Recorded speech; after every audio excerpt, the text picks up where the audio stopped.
Udah baca-baca sedikit. Oke. Oke, Bismillahirrahmanirrahim. Assalamualaikum warahmatullahi wabarakatuh. Waalaikumsalam warahmatullahi wabarakatuh.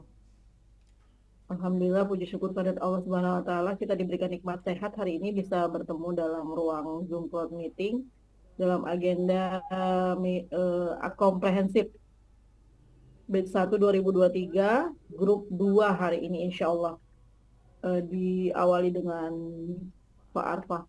Oke, sebelum kita memulai ujian komprehensif pada pagi hari ini, kita buka dulu dengan ucapan basmalah. Bismillahirrahmanirrahim. Bismillahirrahmanirrahim. Oke, baik Pak Arfa untuk perdana nggih. Nanti ketika Bapak sudah selesai, silakan keluar dan tolong dikomunikasikan dengan teman berikutnya Siap, Bu. sesuai dengan jadwal. Siap, Bu. Begitu. Oke, baik. Pak Arfa, sebelum memulai dengan pertanyaan-pertanyaan yang akan diajukan oleh saya dan Pak Rojak pada pagi hari ini, alangkah lebih baiknya kita membaca ayat Al-Quran dulu, nih Pak. Surah pendek saja, Bapak. Boleh dibacakan surah Al-Lahab, Pak? Al-Lahab, Bu, ya. Al-Lahab.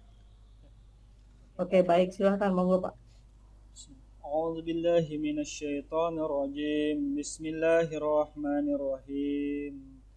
Tabbat yada abi lahabin wa tab ma aghna anhu maluhu wa ma kasab sayasla naran fatalahab wa imra'atuhu hammalatal hatab fi jidha hablum min masad.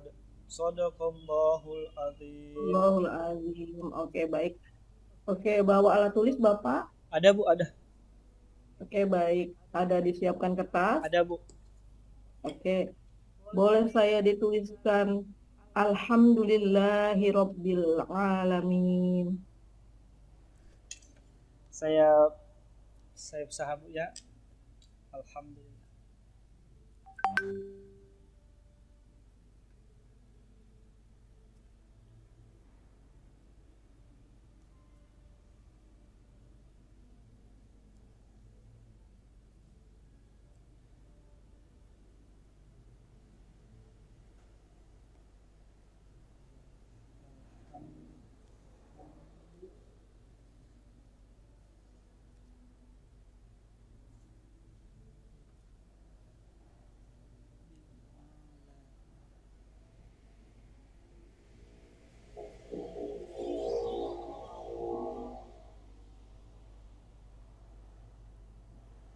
Ini, Bu. Alhamdulillahirabbil alamin. Oke, baik. Oke. Ada yang keliru kira-kira? Ya, Bu, saya kurang yakin, Bu. Kurang yakin. Alaminnya, ainnya bukan ini ya, tapi garis harkat fatah yang berdiri, bukan Oh, ya. atau di. Oke, baik. Oke, terima kasih Bapak. Oke, silahkan Pak Rojak untuk memulai pertanyaan.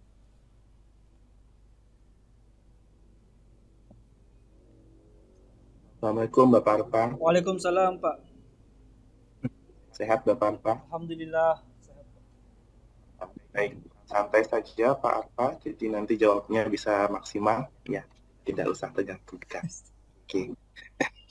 Bapak Arfa pada saat peer teaching kemarin ngajar apa ya Bapak dan materinya apa? Saya ngajar matematika, Pak. Materinya itu pengumpulan dan penyajian data. Pengumpulan dan Penyajian pengajian data. data. Iya, kelas 5, Pak. Berarti fase C ya Pak ya? Iya, Pak. Baik. Menurut Bapak, pada saat anak mempelajari materi penyajian data, apa manfaatnya jika dikaitkan dalam kontekstualisasi kehidupan sehari-hari?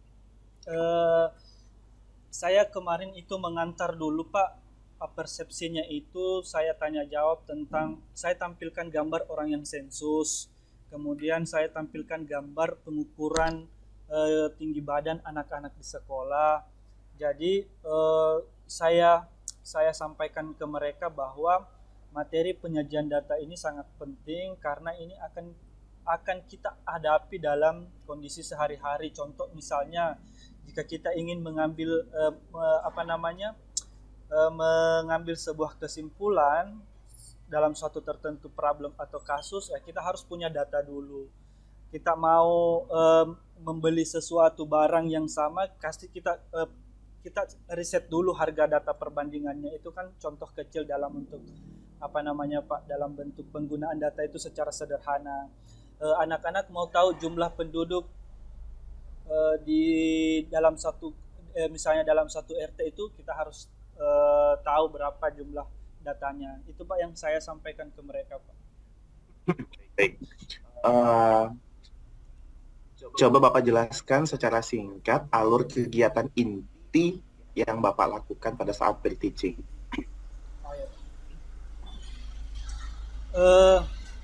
Sebentar. Jadi, suaranya Bapak Arfa.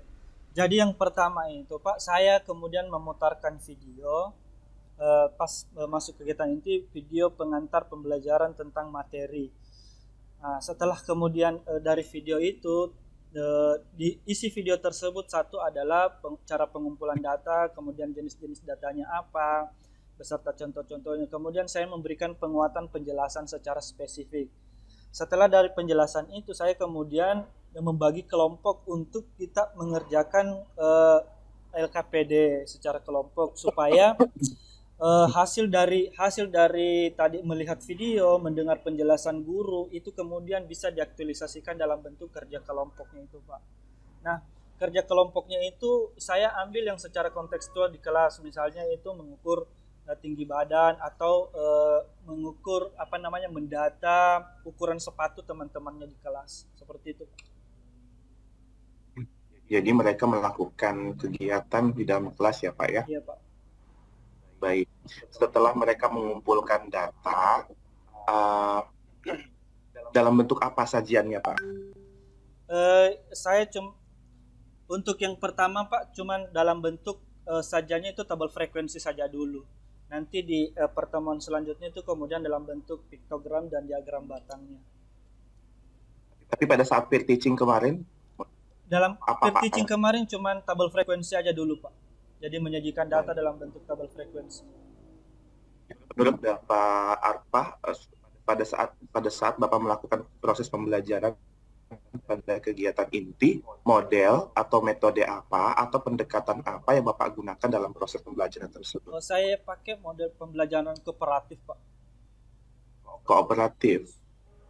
Kooperatif macam-macam ya Pak Arfah ya. Itu menurut Bapak kooperatif yang seperti apa? Saya tipenya tipe ini Pak, yang kolaborasi. Kooperatif tipe kolaborasi. Ya kooperatif pasti kolaborasi Pak. Maksud saya tipenya kan macam-macam.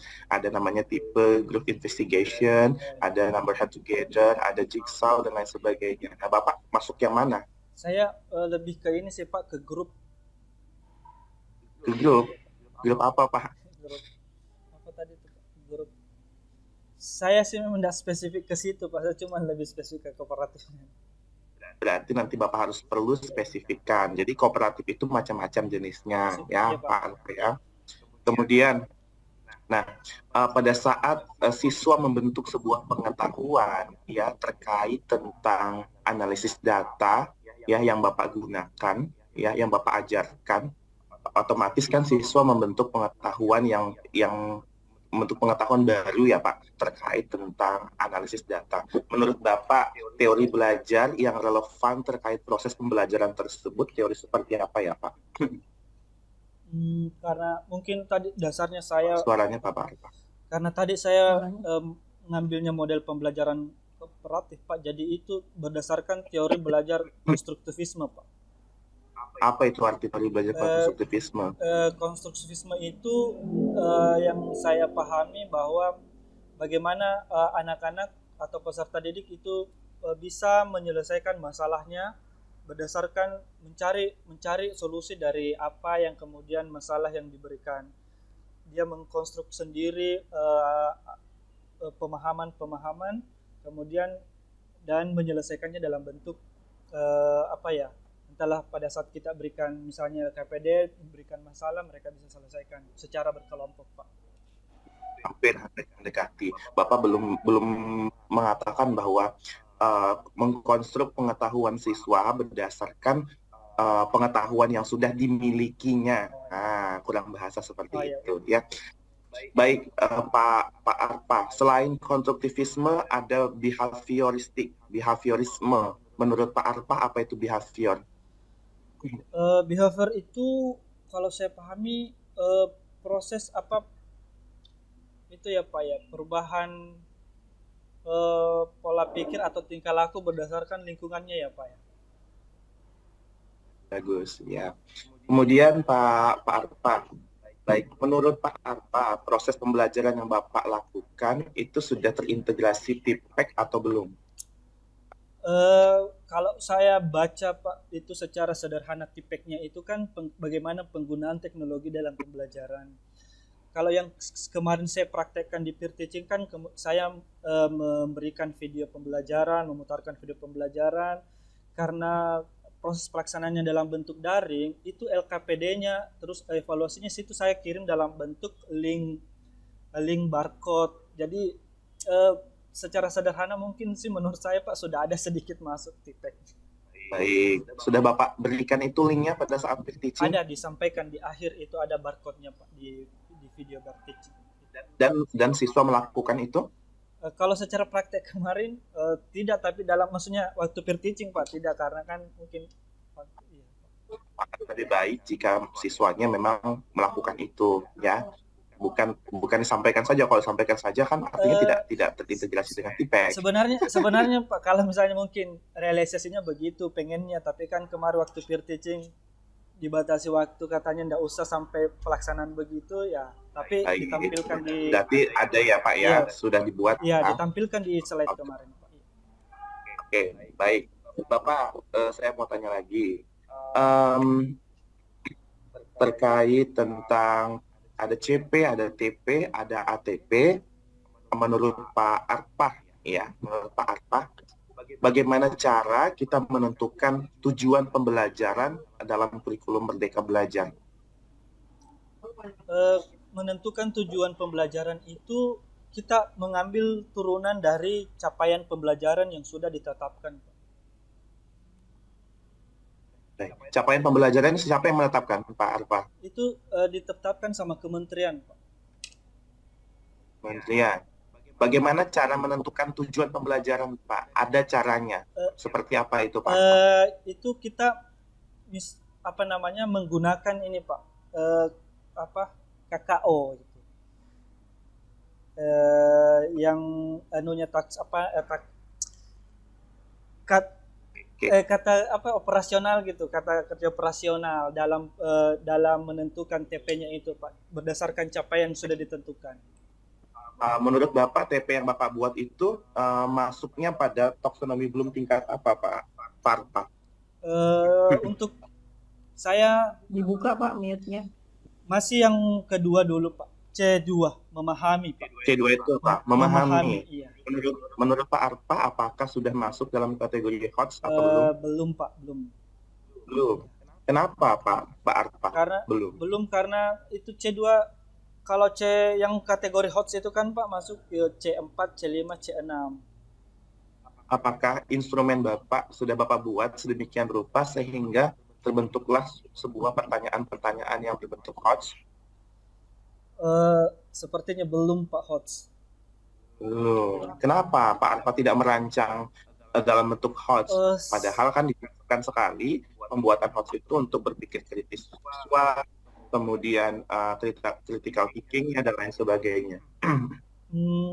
Apa ya Pak ya, kalau misalnya gini, saya sih untuk misalnya pengumpulan data Pak, mungkin karena saya yang kurang literatur kali Pak, belum menemukan sih untuk bagaimana sih dalam mengumpulkan data itu yang sifatnya lebih ke HOTS itu Pak. Rata-rata kan kalau mengumpulkan data misalnya cuma mengukur ini itu kan masih tergolong LOTS itu Pak. Kalau menurut saya sih Pak begitu. Padahal mereka sudah melakukan aktivitas loh Pak, mereka sudah mulai menganalisis data, kemudian mereka sudah melakukan sesuatu, menyajikan sebuah data, apa itu tidak bentuk hoax Pak Arfa? Kalau yang saya pahami sih Pak, berdasarkan KKO-nya itu, kalau kan yang untuk menafsirkan itu lebih ke ini sih Pak, masih pemahaman sederhana sih, Pak. Baik. Gini Pak Arfa, setelah kan otomatis kalau misalkan siswa sudah melakukan sesuatu dalam proses pembelajaran, katakanlah melakukan pengukuran, ya, kemudian dia setelah melakukan pengukuran mendapatkan sebuah data, kemudian dari data mereka analisis, ya, mereka analisis menggunakan dengan pemahaman-pemahaman sebelumnya terkait dengan konten rumus dan lain sebagainya. Nah, menurut Pak Arfa, apakah itu belum hoax? Kalau rangkaian itu Pak sudah, karena kan di hoax termasuk menafsirkan itu kan, menafsirkan dalam arti menganalisis itu kan sudah hoax itu Pak.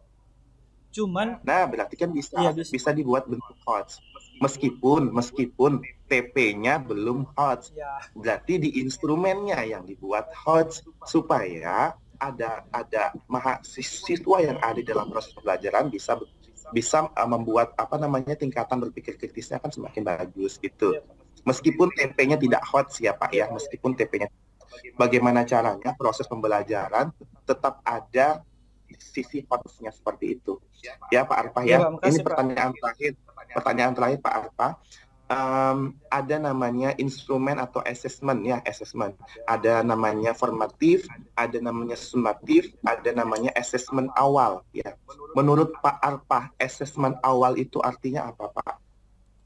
Asesmen awal itu bagaimana kemudian kita mau mengukur sebenarnya kesiapan peserta didik. Kita mau mengetahui sebenarnya kemampuan awalnya gimana, gaya belajarnya gimana, sehingga pada saat proses pembelajaran itu sesuai dengan kebutuhan belajarnya peserta didik yang guru berikan kepada peserta didik. Sudah Bapak lakukan asesmen awal tersebut? Untuk praktek kemarin Pak ya, atau Ya, sudah. kemarin belum sih Pak, karena memang apa ya, prosesnya kemarin itu langsung praktek teaching saja, nggak ada itu Pak. Oke. Setelah Bapak mengetahui kesiapan belajar anak, kemudian bagaimana gaya belajar anak, kemudian motivasi si anak. Nah, menurut Pak Arfa, apa sih fungsi daripada mengetahui kesiapan gaya belajar dan readiness anak Pak dalam proses pembelajaran? Dan setelah Bapak tahu, bagaimana bentuk Pak Arfa untuk mengatasi dalam kesiapan tersebut? Ini Pak, kalau misalnya dari penjelasan yang kami dapat selama pelaksanaan PPG ini kan ada di materi-materi sebelumnya itu atau namanya pembelajaran diferensiasi Pak. Jadi mungkin mohon maaf karena saya juga baru ini Pak, untuk kurikulum Merdeka belum kami terapkan, tapi yang saya pahami bahwa pembelajaran diferensiasi itu adalah bagaimana kemudian pembelajaran itu kita kondisikan sesuai dengan anak. Misalnya si A, si B berbeda, berarti kita melakukan perlakuan yang berbeda dalam proses pembelajaran. Nah, bagaimana kemudian guru menyiapkan strategi-strategi tertentu, jadi bukan hanya satu, tapi bagaimana kemudian banyak yang bisa mengcover kebutuhan belajar peserta didik. Jadi si A, si B itu bisa saja berbeda. Itu sih pemahaman. Kalau terkait tentang bagaimana strategi guru dalam memberikan proses pembelajaran dengan berbeda anak-anak, itu termasuk diferensiasi apa Pak Arfa? Saya cuman dapatnya itu Pak, cuman diferensiasi sih Pak. Ya, jadi diferensiasi ada 3, ada konten, ada proses, ada produk. Kalau strategi itu maksudnya diferensiasi apa? Proses Pak. Proses, ya. Baik. Cukup dari saya, luar biasa. Makasih Pak. Saya kembalikan ke Bu Junjun. Ya. Oke, baik. Pak Arfa, dibuka saja Pak ininya. Oke, baik. Tadi Bapak matematika nggih Pak? Siap Bu. Oke, matematika fase C Bu. Fase C kelas 5 nggih. Siap Bu. Oke. Tadi Bapak sudah menceritakan bagaimana alur kegiatan Bapak, kegiatan inti dalam proses pembelajaran pada mapel matematika. Bolehkah saya dipraktekkan cara mengajarnya untuk intinya saja? Oh ya. Baik. Baik anak-anak, tadi kita sudah Pak Arfa sudah berikan contoh tadi, ada gambar orang sensus, kemudian ada gambar pengukuran tinggi badan di kelas. Nah, sekarang kita masuk ke intinya. Tadi video juga Bapak sudah perlihatkan. Nah, di pembelajaran materi pengumpulan data itu, jadi ada 4 cara pengumpulan data yang sudah disampaikan. Yang pertama itu bisa dengan tanya langsung. Jadi anak-anak sekalian, kalau misalnya mau cari data, boleh langsung ditanya. Misalnya kita mau tahu berapa sih ukuran sepatu teman-temannya, boleh langsung ditanya si A berapa, si B berapa itu. Kemudian yang kedua bisa dengan isian langsung. Jadi anak-anak sekalian, buat nanti pertanyaan kecil, pertanyaan sederhana yang jawabannya isian singkat. Misalnya siapa namanya, golongan darahnya apa, tinggal di mana, itu bisa. Itu juga hasil dari itu juga merupakan data yang dihasilkan. Nah, yang berikut adalah pengamatan langsung. Nah, contoh yang tadi pada saat gambar pertama itu ada pengukuran, itu termasuk pengamatan langsung. Jadi kita bisa langsung mengambil datanya pada saat diamati langsung pada saat praktek. Jadi misalnya nanti ini kita mau ambil data teman-teman kita tinggi badannya, ayo kita ke UKS, diukur satu-satu, langsung diambil si A tingginya berapa, si B tinggi, itu namanya pengamatan langsung. Kemudian yang terakhir itu dengan tes. Misalnya nih Pak Arfa mau tahu hasil ulangan matematika kelas 5 tentang penyajian data berapa ya? Kan sisa saya buatkan soal, anak-anakku sekalian jawab, nanti hasilnya itu saya bisa dapat, oh si A dapat 90, si B dapat 90, sampai misalnya 20, sampai berapa jumlah siswa misalnya 20. Nah, itu semua hasil ulangan kita itu adalah data yang saya dapatkan dengan tes. Nah, yang kedua, itu mengumpulkan data. Yang kedua tadi ada juga dengan jenis-jenis datanya.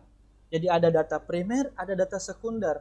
Sudah tadi diperlihatkan di video bahwa data primer itu adalah data yang bisa langsung kita ambil atau data langsung. Contoh misalnya tadi pengamatan langsung. Itu termasuk primer atau tidak? Ya, betul, primer karena langsung dicatat. Ya kan? Tapi kalau misalnya anak-anakku sekalian mau mengambil data berapa sih jumlah siswa di sekolah ini? Apakah mesti kita masuk satu-satu catat di kelas? Bisa juga, itu juga namanya primer. Tapi kalau kita tidak mau repot masuk di kelas, boleh anak-anak sekalian pergi ke tata usaha, ambil datanya di sana, itu namanya data yang diambil itu adalah namanya data sekunder. Mungkin seperti itu Bu, terima kasih. Oke, baik. Tidak ada penugasan dalamnya? Tadi penugasannya langsung. Ada Bu. Jadi setelah itu, itu tadi, sebentar. Udah penjelasan. Iya, ini saya lanjutkan penjelasannya Bu. Nah, sebentar, anak-anak sekalian, Bapak bagi kelompok, itu ada LKPD-nya. Apa yang kita mau cari adalah mengumpulkan data tentang ukuran sepatu yang ada di kelas teman-temannya. Jadi nanti ini dibagi kelompok, Arfa akan random. Jadi nanti cara pembagian kelompoknya itu, karena kita ada 20 orang, kita mau bagi menjadi 5 kelompok. Berarti nanti kita hitung 1 sampai 5, kemudian 1 sampai 5, 1 sampai 5. Jadi yang dapat angka 1 berkumpul, dapat angka 2 berkumpul, angka 3 berkumpul. Nah, begitu. Ya, paham ya? Nah, setelah itu sudah terkumpul, nanti Pak Arfa bagi. Jadi tugasnya adalah masing-masing kelompok ini. Masing-masing kelompok akan mendatangi kelompok lain, tanya atau lihat secara langsung ukuran sepatu mereka. Jadi itu masing-masing nanti namanya ditulis di daftar yang sudah disiapkan, baru tulis nama ukurannya. Paham ya? Oke. Sudah. Oke, baik. Nah, itu yang ingin saya lihat. Jadi Bapak tidak hanya menjelaskan, menjelaskan bahwa di belakangnya ada asesmen, Bapak melakukan evaluasi. Itu sebenarnya yang dikatakan tadi Pak Rojak bahwa baiknya tetap ada, walaupun TP Bapak tidak holds, tapi evaluasi, asesmen yang Bapak lakukan tetap holds begitu. Oke. Walaupun dengan kalimat-kalimat sederhana, tadi kata Bapak kan pertanyaan sederhana, misalnya data yang sederhana. Tadi Bapak sedikit menyinggung golongan darah, itu tidak sederhana, Pak. Oh iya. Oke, tidak ada. Anak-anak sekolah dasar itu cukup nama, misalnya tempat tanggal lahir udah cukup. Jadi atau alamat udah cukup. Tidak tersinggung dengan golongan darah dan sebagainya. No, itu tidak sederhana begitu. Oke, baik. eh, Bapak melakukan project, Bapak melakukan project nggih Eh, di LK dulu? saya Bu itu aja Bu LKPD-nya Bu. Project itu aja. Enggak, Oh, projectnya PP5. KPD. Apa Bu? Ya, P5, Bapak melakukan project. Eh, Boleh tahu tema projectnya saya apa, Pak? ambil hidup berkelanjutan Bu. Hidup berkelanjutan. Oke. Topiknya itu Topiknya cintai bumi, kurangi sampah plastikmu. cintai. Oke, cintai bumi, kurangi sampah. Oke. Bagaimana cara menentukan dimensinya? Berapa dimensi yang Bapak gunakan? Saya gunakan dua Bu. Mhm, Yang pertama itu dua dimensi. dimensi yang apa namanya ketakwaan, kemudian yang kedua kreatif. Ketakwaan. Mhm. Kreatif. Oke, baik. Bagaimana Bapak menentukan ini dimensinya? Kan kalau misalnya di yang bertakwa itu kan ada 5 Bu. Saya ambil kemudian Allah kepada alam karena kita ini apa namanya berbicara tentang keberlangsungan hidup, tentang alam. Terus kemudian yang kreatif itu baik. karena saya topiknya di sini Bu, bagaimana mengurangi sampah plastik dengan menggunakan plastik apa namanya sekali pakai gitu. Jadi penggunaan misalnya botol minum, penggunaan apa pipet dari stainless itu, pokoknya kita mengurangi itu Bu. Jadi menggunakan produk-produk yang bisa dipakai berulang-ulang. Jadi saya sih menganggapnya bahwa itu adalah sebuah langkah kreatif untuk bagaimana kita berkampanye itu Bu, tadi menyelamatkan bumi dari sampah plastik. Bukan mengolah sampah ya. Bukan mengolah sampah ya. Kalau Bukan saya mengolah gitu. sampah, kreatif. Oke. Kalau kreatif sebenarnya lebih kepada mengolah sampah, Bapak. Kalau sampah plastik, kalau misalnya tadi menggunakan pipet stainless, lebih kemandirian mungkin ya. Lebih kepada mandiri. Oke. Nah, nanti dimensi itu disesuaikan dengan fasenya, begitu ya, Pak? Iya Bu, iya. Bukan begitu? Oke, baik. Boleh tahu judul PTK Bapak? Peningkatan kemampuan membaca peserta didik kelas 1 menggunakan kartu bergambar Bu. Tadi materinya matematika. Iya Bu, Tadi karena materinya gini, matematika. saya kan ngajar kemarin itu waktu di Lokakarya, saya kan ngajar sesuai dengan yang diajar. Saya ngajar kelas 1 dan ngajar kelas 5. Ya. Modul ajar Bapak. Oh gitu. Modul ajar Bapak membuat modul ajar Saya apa? Matematika kah bahasa Ketika Indonesia? aja yang kelas 1 Bu. Oh begitu, baik. Kan kemarin disesuaikan dengan modul ajarnya kan, begitu ya? Bukan yang begitu ya kemarin PTK sih, ya yang kemarin? kalau di saya Bu, itu di mengajar yang diajar Bu. Ya. Yang diajar, iya. Bapak yang diajarkan Bapak nanti PPL itu Saya ngajarnya nanti matematika PPL, kah bahasa Bu. Indonesia? Matematika, tapi PTK-nya bahasa Indonesia gitu ya. Oke, ada juga ini boleh ya Pak Rojak seperti itu ya? Kan harus disesuaikan dengan materi modul ajar kemarin Pak. Oke, tadi menggunakan kasot ya Pak. Boleh diceritakan alur latar jadi belakangnya Pak? Latar belakang ini kenapa diangkat Bu? Karena berdasarkan realitas. Itu anak kelas 1 yang khususnya yang saya ajar Bu. Itu bahkan sampai menjelang mereka mau naik itu untuk membuat kosakata atau mengenali apa namanya membaca kata yang 2 kosakata saja itu Bu belum bisa. Makanya karena kan untuk memahami materi kan harus tahu membaca.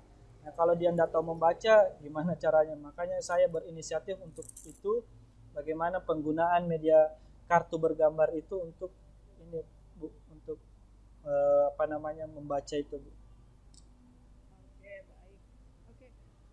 Oke, baik. Oke, ruang gerak kita yang membatasi ya, waktu yang membatasi kita. Baik, cukup dari saya Pak Arfah. Iya, makasih. Sukses gitu Pak. Iya Bu. Iya, makasih. Boleh izin, Makasih banyak boleh Pak. silakan meninggalkan room. Iya Bu. Oke. Iya. Assalamualaikum Ya, warahmatullahi sukses Sukses wabarakatuh. Pak Arfah. Waalaikumsalam warahmatullahi